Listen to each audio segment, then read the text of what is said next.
Even if William Ruto appointed Farouk Kibet as chairman of IBC, yeah, or Oscar Sudi as chairman of IBC, he'll still lose.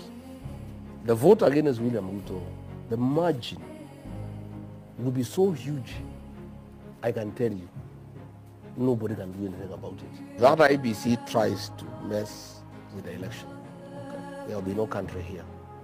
207 will look like a Christmas party. A day after the unveiling of the Democracy for Citizens Party led by former Deputy President Rigathi Gachagua, leaders within the broad-based arrangement have condemned Gachagua and his party, terming it a tribal outfit. We want to have one indivisible nation called Kenya, where the tribe, the religion, and the county you come from doesn't matter, and that is what our constitution is saying, and that is what William Ruto is implementing. Ni makatili tu. Moja anayeongoza chama ule mwisi wa kuzi ya Uhuru Kenyatta. Atuye ndio chairman wa chama.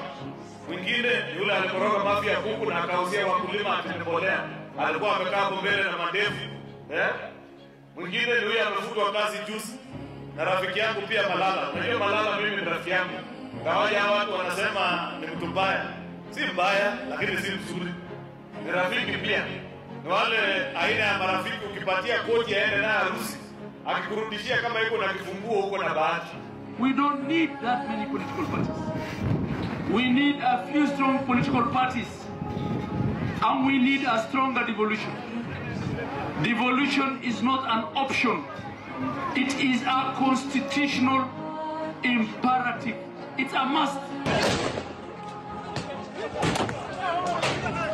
Regarding the violence witnessed at the party unveiling, which resulted in injuries to 3 journalists, they claimed that Gachagua and his allies orchestrated the chaos themselves. Hata ile kipindi walijaribu kuweka bwana ati watu wanapigana, hakuna watu walikuwa wanapigana hapo. Hiyo ni kipindi ya Malala na Rigathi Gachagua.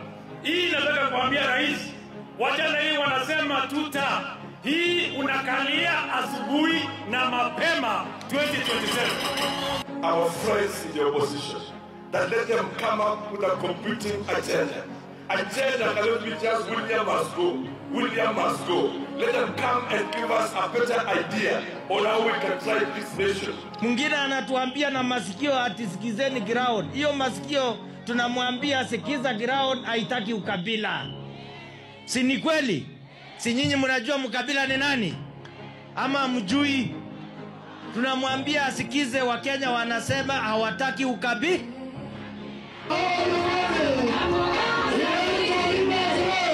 In a rejoinder speaking in Kangema, Murang'a County, Gachagua has dismissed the statements by the leaders, accusing them of running fake empowerment programs across the country, terming it conmanship. Tunaona pesa ya serikali inasanywa,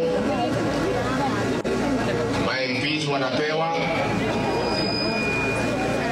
magavana wanapewa, wanapatiwa ile mtu na yetu anaitwa Yesa. Si mnamjua Yesa? Aletee nyinyi watu wachache. Si pesa yote ya serikali tuweke pamoja tusomeshe watoto wote vile Kibaki alifanya. Mashule yote iko na shida, kwa sababu pesa ya serikali inachukuliwa kupitia kwa National Intelligence Service, inapatiwa rais, anapatia wabunge kuja kuconfuse watu wetu. Interior CS Kipchumba Murkomen has slammed the former deputy president over remarks attributed to him about the likelihood of violence during the 2027 polls. Anaenda kutangazia Wakenya wote kwamba ati 2027 elections kutakuwa na vita kubwa kuliko ile ya 2007-2008. Hiyo matamshi peke yake is enough to bar that person from holding any public office. Forget about impeachment and so forth. That just statement. Because watu wengi 2007-2008 Melita Oletenges, Citizen TV.